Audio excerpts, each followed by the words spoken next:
మరి మీ చంద్రబాబు ప్రభుత్వంలో తిరుపతి లడ్డు కూడా తినలేని పరిస్థితి ఉందంటే మాత్రం ఆ నేరం చంద్రబాబు నాయుడు గారిదే. తిరుపతికి వచ్చే వాళ్ళని కూడా రానికుండా చేస్తున్నారు చంద్రబాబు నాయుడు గారు. ఈరోజు కోట్ల మంది భక్తులు తిరుపతి వచ్చి తిరుమలకు వచ్చి వెంకటరమణ స్వామి దర్శనం చేసుకుంటారు. మరి అటువంటి భక్తుల్ని దేశ విదేశాల నుండి వస్తారు. వాళ్ళందరిలో కూడా రెండవ ఆలోచన కలిగే విధంగా సెకండ్ థాట్స్ వచ్చేలా చేస్తూ ఉన్నదంటే ఈరోజు తాను కూర్చున్నటువంటి కొమ్మను నరుక్కునేటువంటి కార్యక్రమం చేస్తున్న చంద్రబాబు నాయుడు గారు చిత్తూరు జిల్లా వాసైన దాని మీద ఏదైనా విచారణ జరగాల్సి ఉంటే అంతర్గతంగా విచారణ జరపాలి.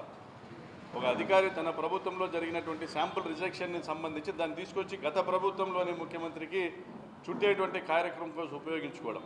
ప్రతి డైరీలో కూడా శాంపుల్స్ కలెక్ట్ చేస్తారు. ప్రతిరోజు కూడా ప్రతి ట్యాంకర్ కూడా ప్రతి డైరీలో కూడా పాలు